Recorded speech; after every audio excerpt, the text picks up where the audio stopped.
Well, hello. I'm glad to be here.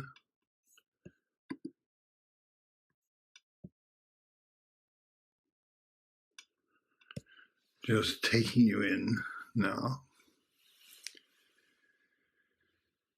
It's good to see your faces. It touches my heart.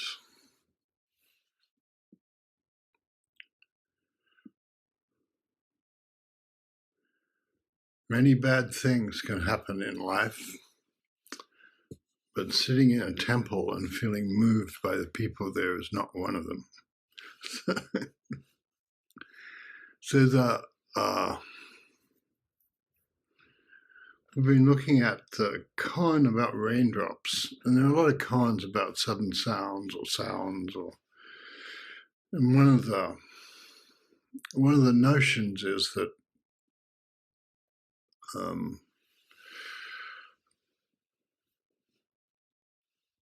you enter through anything you perceive. I've just arrived at this temple. How should I enter the way? Do you hear the sound of the stream? I do. Enter there.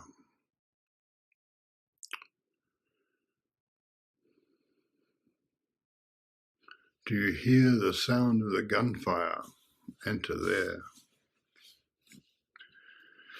So,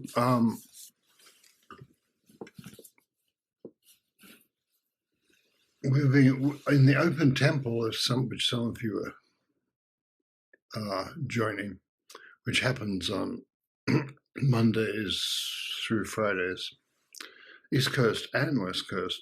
We've been going through a book called the Book of Serenity. Rather tattered copy of it. And this is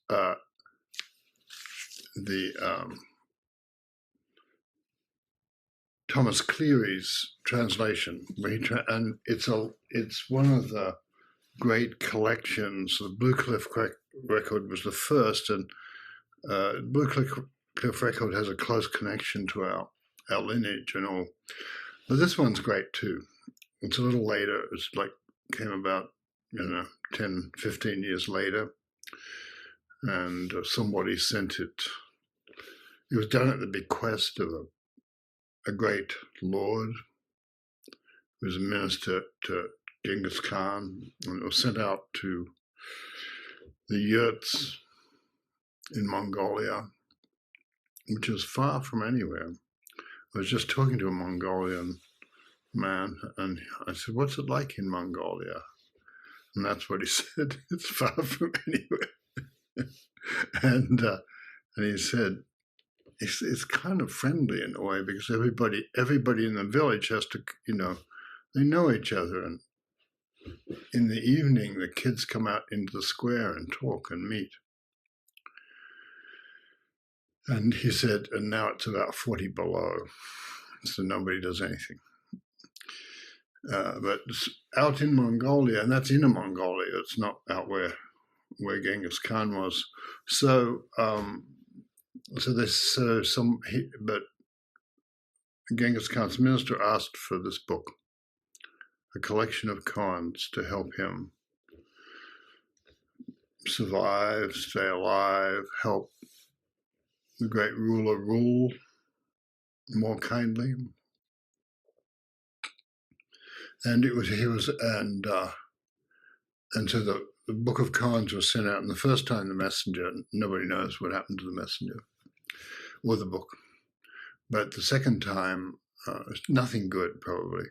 But the second time, the book arrived, and the great minister sent a note back saying they all sat up all night in the yurts reading the koans aloud to each other. So for them, the koans was precious. In an inconceivable situation, the koans could be helpful. And that minister was somebody who he had seen one of the sacks of Beijing and seen just, the terrible murder and slaughter and blood thick in the streets, and so he wanted to help people, and that's really why he went along with the great warlord. And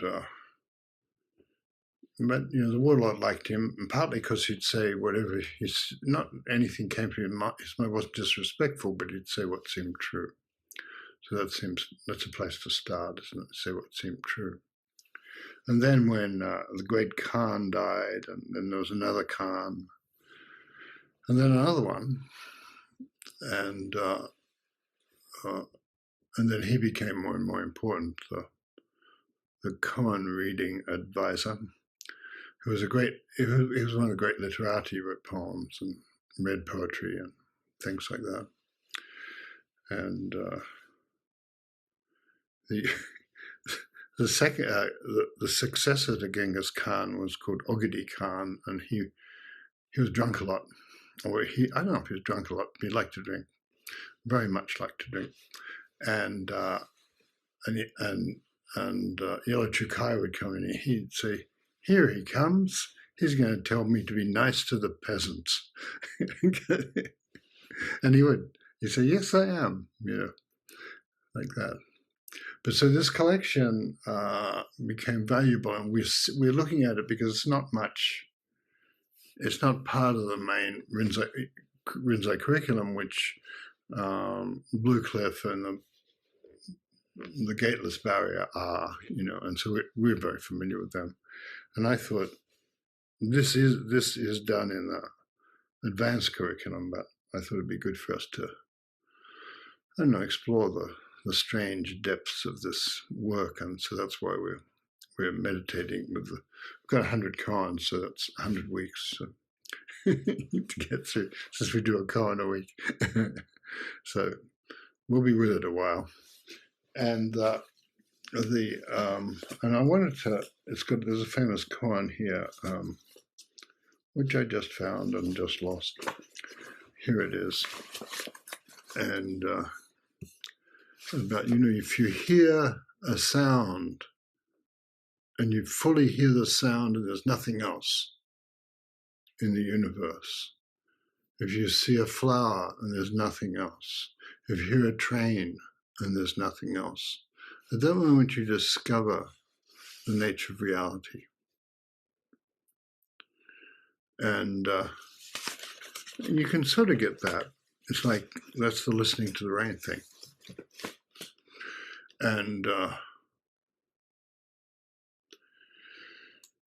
And so,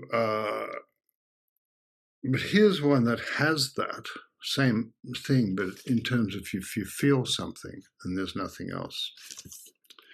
And this one goes, it's called the Diamond Sutra and Scorn. Oh, this is actually in the Blue Cliff record too, as well. So there you go. And it says, if you are despised by others, usually that's one of the things human beings try to avoid. If you are despised by others and about to drop into hell because of evil karma from previous lives. So it's also your fault, so you're really in trouble now. And then because you are despised by others, the evil karma of your previous life will be extinguished. Cleary's translation is, the wicked action of former ages is thereby extinguished. So we're in the deep mythology of karma. And but it's sort of interesting, and what it says is, and the Zen attitude is, don't worry about all that. If you're despised and you feel shame, that itself is like the sound of the rain. And nearly everybody has a certain sort of cause and effect attitude towards this, but Zen is pretty terrible at that, and it says, because Zen, I don't know, it doesn't make sense like that. Life, the true madness and greatness of life doesn't make sense like that. So if you are despised by others,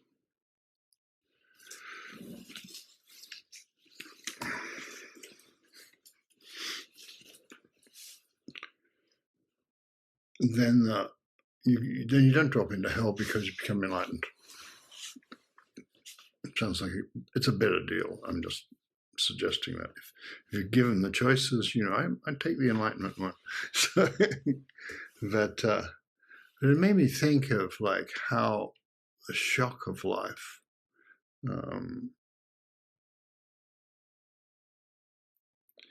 and it says here in the Book of Serenity,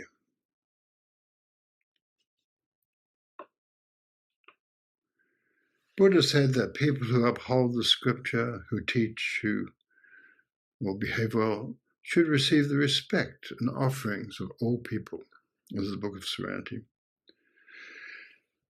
But if because of heavy karmic obstruction for many lives, like that term, obstruction, demons and obstructions are many, though you uphold the scripture in this life, you're always reviled by people and they do not respect you. And they do not support you. Because you yourself uphold the scripture, you do not produce images such as self and others. And because you uphold the scripture, you do not produce images such as self and others, ideas such as self and others. That person should treat me better. And always practice respect and honor without question of enemy or friend, not contending when offended against, always cultivating transcendent wisdom, so the burdensome faults of the ages will all vanish.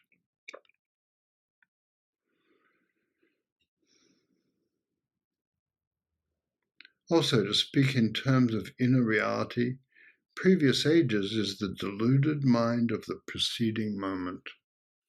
So what's the previous age right now? What were you thinking 1 second ago? It's great, isn't it? Oh, that was a previous age. When I was thinking, how am I going to get this across? That's the delusion of the previous age. And the present age is the awake mind of the succeeding moment.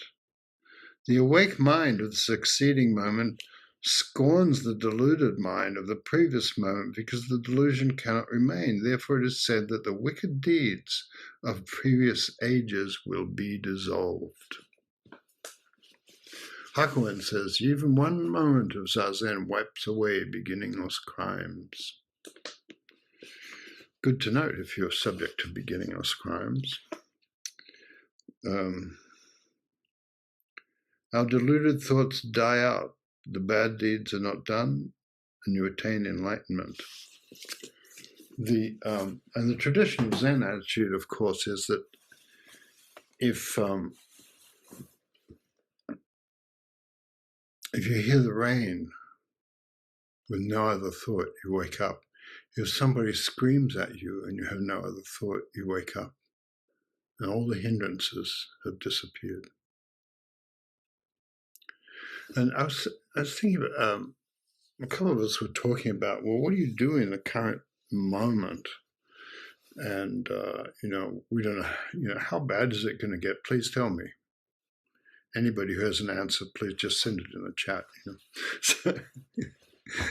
So there's an enormous amount of not knowing, right? So I would say we have to enjoy not knowing. And I thought, and the story came to me, which I told someone here that about this, just because the story came to me. When my father was like, he was young when the Second World War broke out, and he was 16 and he had to be 18 to sign up, but he faked a certificate or something. And he lived in a small country town in Tasmania. And so there he is, striding down the street in his brand new, like, enlisted man's infantry uniform. And somebody who knows him says, "Hey, what are you doing in that uniform?" And he says, I'm a soldier now. And he says, let me talk to your commanding officer. You're not going to be a soldier for long. I know you're not 18, you know. And so he gets thrown out of the army. And so what do you think he does? He enlists in the Air Force.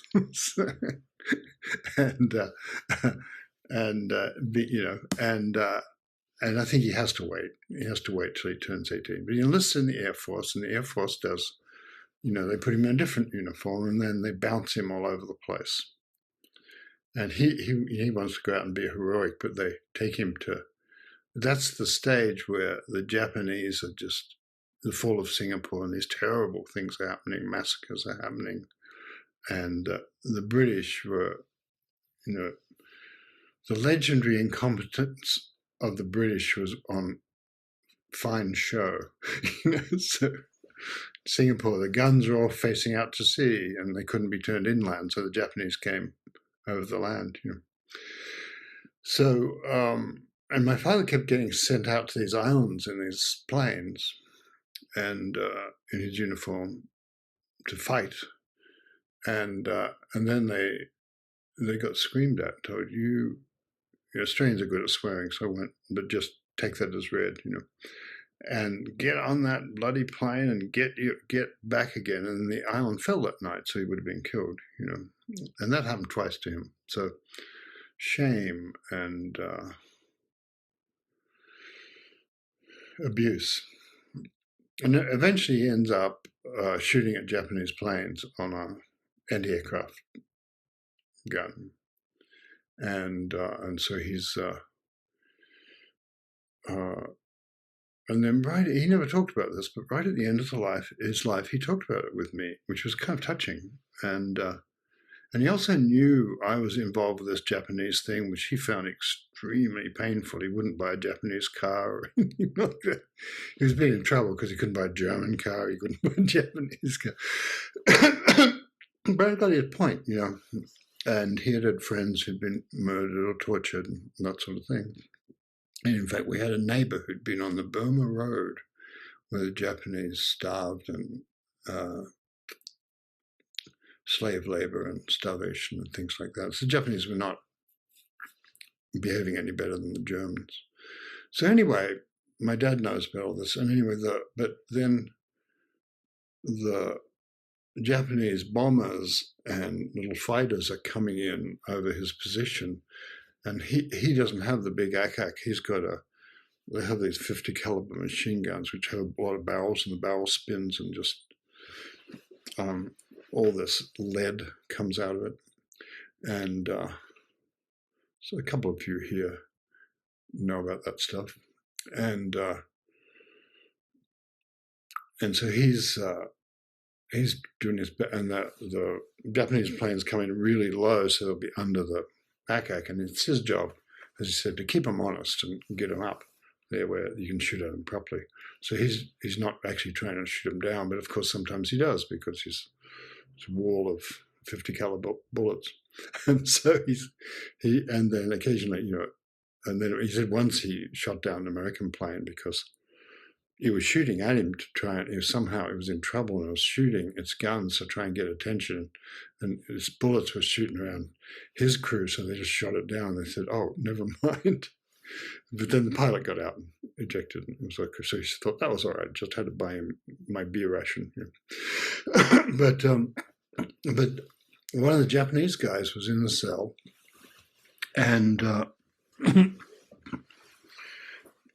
and that was fine. He was shot down. He wasn't going to be causing too much other trouble. And but in the middle of the night, he woke up about 2 in the morning, he said, and he just had a bad feeling. He didn't know why.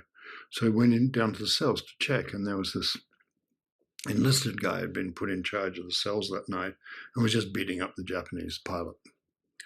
And they were all kids. Everybody was kids. My father was like 18, if that, and the pilot was kind of about the same. And my father said, "Here, stop that." And the guy said, "Who's going to make me?" And my father threatened to kill him, and that sort of. And then he transferred him. He was a non-commissioned officer, so he was a sergeant. So he transferred him out the next day, and got him out of there. But and the pilot said, "Thank you," in English, and the guy said, "Do you speak English?" He said, "Yes, I grew up in Hawaii."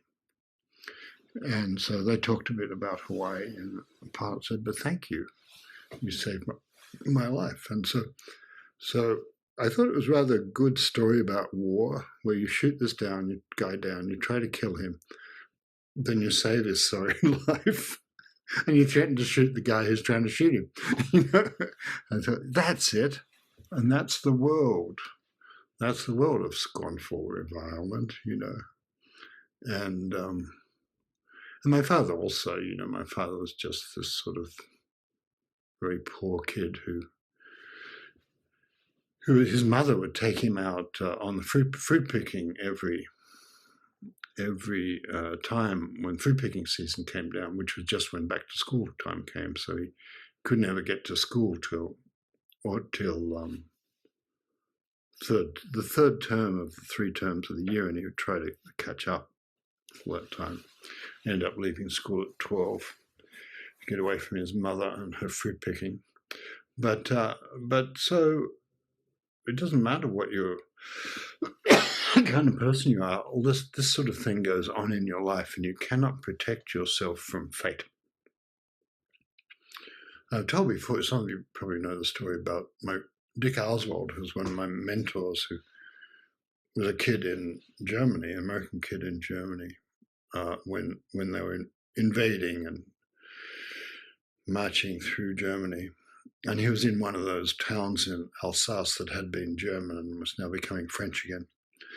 And so they took over, and everything feels pretty good, and they've got the tanks move on, and then they hear, and they've got the prisoners they got, which the young American kids, young German kids like him, and they're in the cellar, and they've got the guns, and after a day or two, none of them is a professional soldier, and after a day or two they get casual about it, and the guns are just leaning up against the wall, and they start showing each other family snapshots, and some German speaks English, and some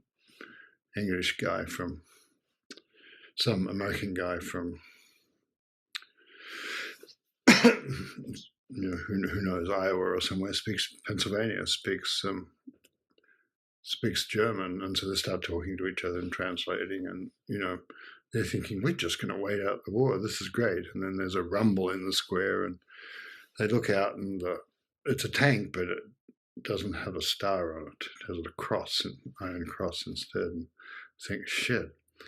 And they do have a sort of tank-killing gun that they don't have any proper experience with, but they drag it up to the top floor, and they stick it out.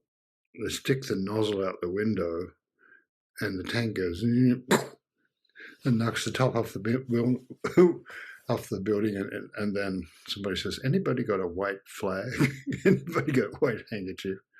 And so then they're in the cellar, and the German kids have got the guns, and the same thing happens where they're kind of, "Well, you killed my," and so on, and then after a while they're just talking to each other and thinking, "Wow, this is good. We could wait out the war," And then there's another rumble in the square, and this time the tank has a star on it, and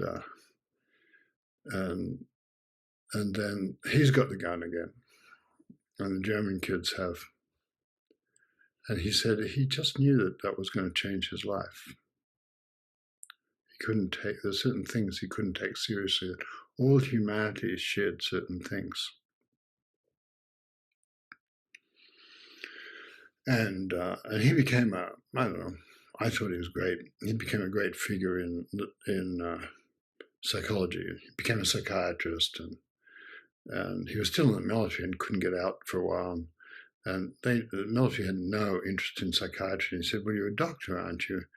And he said, well, what I'll do is I'll listen to the clinics, because you could hear through the walls, which was paper thin. You could hear through the walls. And if I hear anything that seems like it's really about trauma and psychiatry and things like that, I'll knock on the door, and then you send them around to me. And the military doctor said, right, that'd be great. We'll get rid of those guys. Go out of you. And so that's how he learned psychiatry. And said, tell me about this. And so it was very kind of poignant, really. And he had this tremendous feeling for those who were other, those who were scorned and revilement.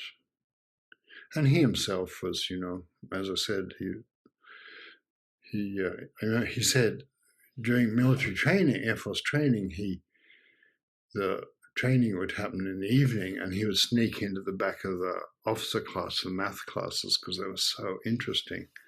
And then occasionally he could answer a question that none of the other kids could, but he couldn't really stay in the class because he wasn't an officer and he wasn't allowed to become an officer and things like that. So all those that's all in the domain of scorn, I think.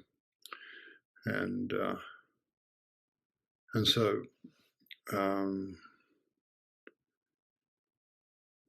I would say that, and of course, he was old Tasmanian family, and he had Chinese genes, so he looked a bit odd, and so scorn was something he was kind of used to. And I would say that somehow the solution to scorn, the Diamond Sutras, revilement koan says the solution, you enter it, you enter there. Do you hear the sound of the scorn? Enter there. Do you condemn yourself? Enter there. That's the more common one, I feel like. Well, being condemned by others happens plenty, and then you condemn yourself. So then you'll find that. And so one of the great, if you ever end up teaching Zen, one of your great things will be interfering in that particular delusion pattern. People scorning themselves, people scorning each other, and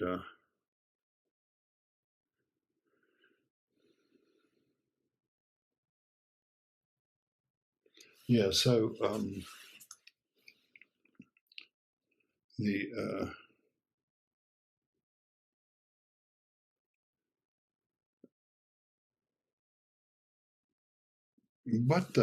the Blue Cliff, which also describes this koan was enough respected that was in both the great collections. But the Blue Cliff, if you are scornfully reviled by others, and it says, the commentary says, it lets out a pathway. What's wrong with that? So if you're scorned, or if you're scorning yourself, it lets out a pathway. And what's wrong with that? And most people who are in Zen have had some dark experience in their lives, and I don't know. And they've been, and so, and that they can be initiatory. So if you're in a difficult time, you might find your way through it.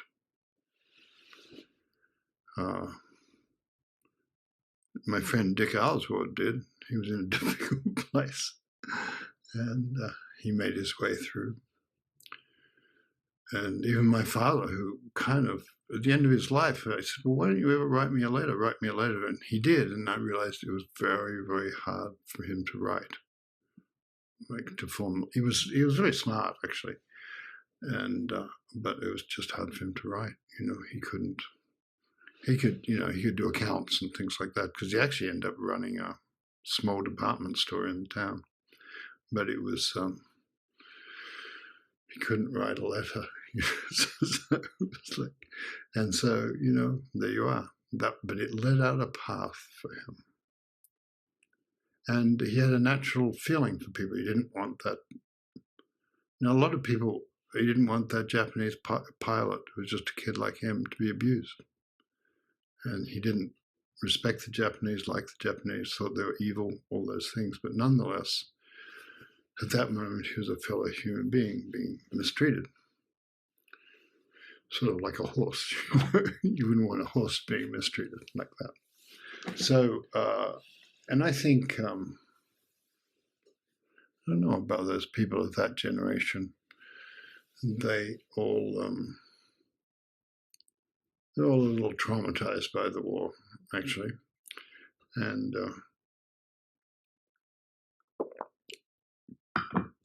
I didn't really understand that. And I was sort of, he could be really hot-tempered and I could be really hot-tempered. So there was quite a lot of conflict. As I grew older, there was more conflict in the family. So what else do we have here? So,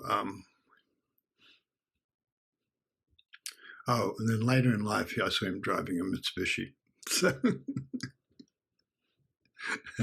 he said, well, it's better than these sort of General Motors cars that they're putting into Australia under a different name, under Holden name.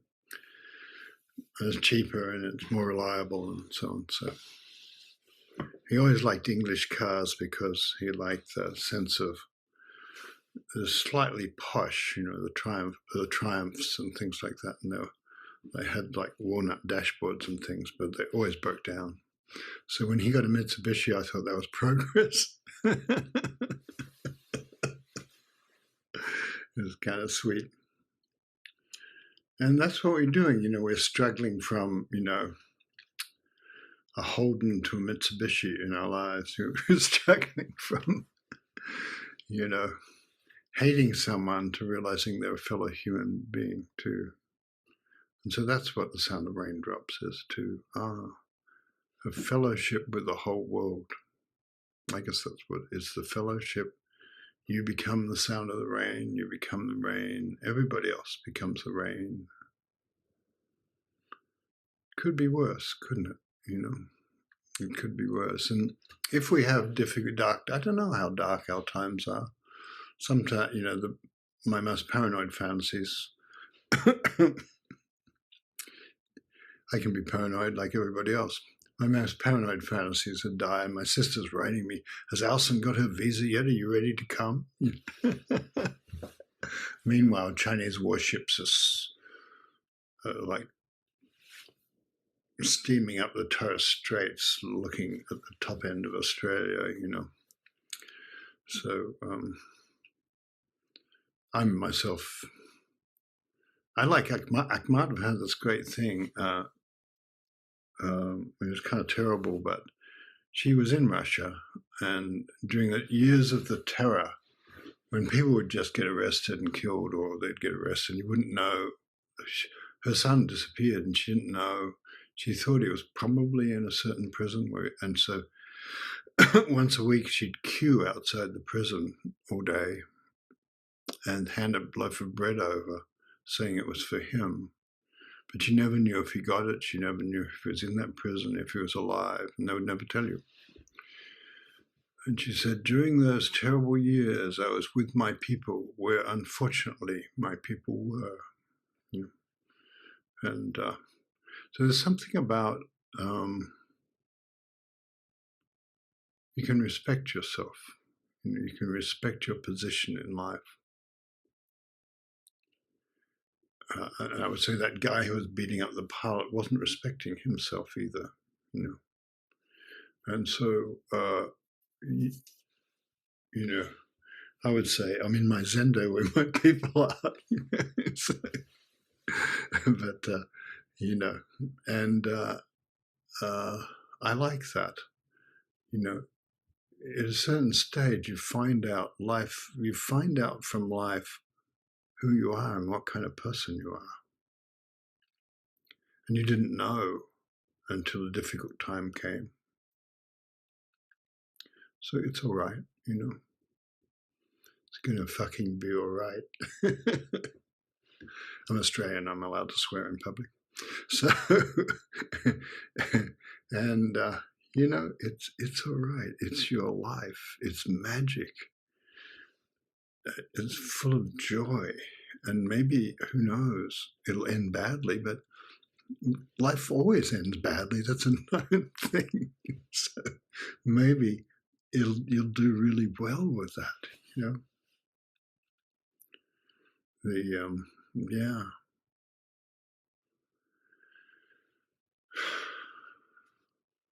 You know, the old thing about, there's a whole book of Japanese death poems, which I'm sure some of you have seen. A friend of mine gave me and sent me from Kyoto many years ago, actually, and some of them by Zen masters and some of them by poets. The one I like best, the poets actually are better than the Zen masters, are all saying something about emptiness, and you say, "Oh, shut up," you know. So, and but the poets are sort of, one of them is great and says, "Death poems are all nonsense. Death is just death." You know, I don't know what that means either, but you know, it's the one I remember. And it's true that there's a beauty in life that it transcends dying, and it transcends, you know, is there when we're born, and it's through all of life, and is here now. You just, that there's a kind of light inside you that you have that you can't, as Lin Ji says, have confidence in it, but also, yeah, trust it, or you can see it. I've been reading this long, impossible novel by this Norwegian guy called John Fosse, who won the Nobel for a long, impossible, very Norwegian novel. And so I don't know if anybody's read it. Put up your hand if you read it. No, see? Well, I haven't either. It's like 860 pages. And Alison looks at me and I say, "Well, I'm up to 200 pages now." And she raises an eyebrow and walks off. It's sort of fun, you know. And but one of the interesting thing, and I think what interested people about him, the main character's a painter, and he just sees something and then he has to paint it, but he tends to paint in an abstract way. But he goes into what he finds the darkness and the sorrow and the difficulty, and he's had a lot of sorrow in his life. His wife, whom he really loved, died, and various other things. And but he says, if I go close to the darkness in my painting, if I avoid the darkness, then I have these really pretty paintings that people think are great. But if I go close to the darkness, there's a light that's actually in the painting. And he said, and I can feel it. And people who know anything about painting or anything, but they really want those. They like those paintings, and they don't like the beautiful ones. And so he understands that, and then he has a spiritual experience through that. It's the light that's in the difficulty, and it's in the paintings, and you can see it in some people's paintings. So yeah,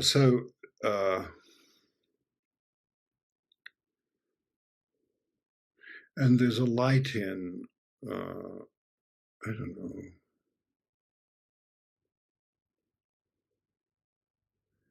I think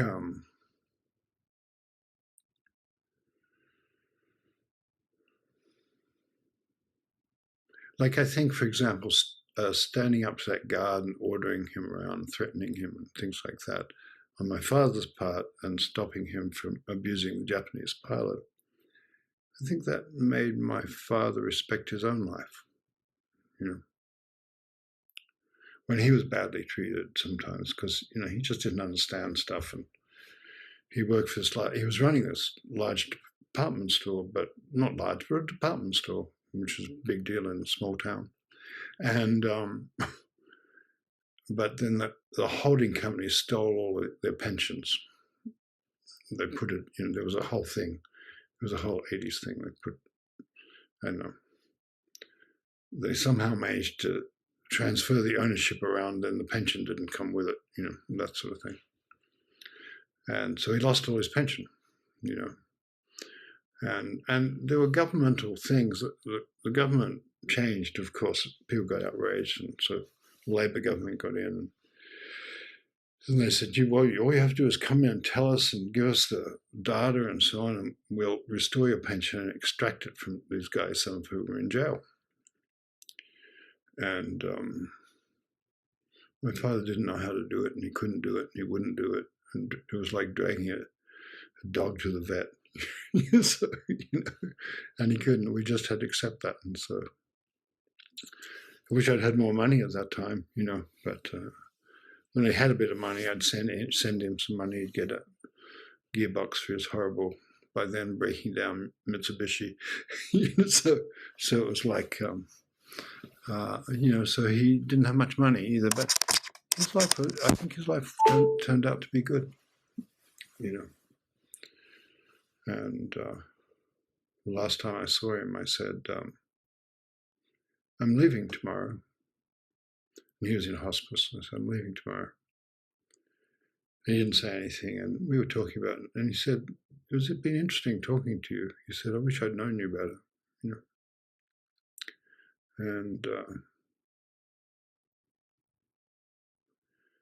And I said, I wasn't sure. So I don't know if you understood, I'm leaving tomorrow. And he said, I am very well aware of that.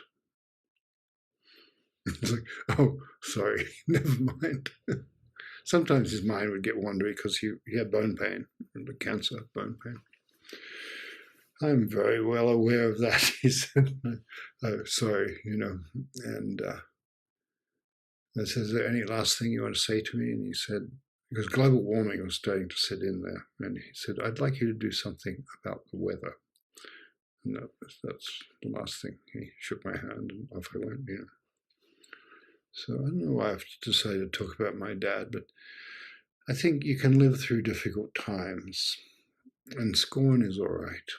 If you get scorned, don't scorn yourself. If other people scorn you, the worst things that have happened to me are really other people scorning me and me agreeing with them. It's not the other. I remember going to a doctor and he said, what happened to your nose? And I said, I was beaten up by a gang when I was a kid, He said, oh, that must have been bad. I said, no, that wasn't a hard thing. There were hard things, but that wasn't hard, What's hard is when you agree with the gang, or not that you agree with the gang, but, people beat each other up all the time because they think they're right or something like that. And they try to shame each other. So one of the things we do at PZI is we try not to do that. And I kind of like that.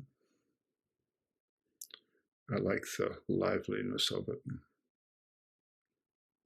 And Jordan's music and the vibrancy we have, that Zen is not holding everything in case you get shamed.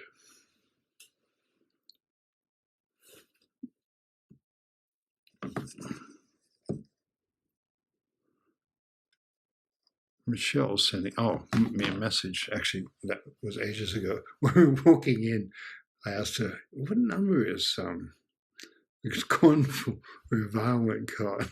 She said, I've got it. And she didn't have it, so now it's number 97. That's great. So I don't know, dears. It's nice being with you. It's the last day of a very small but very deep and beautiful retreat, And to remember that,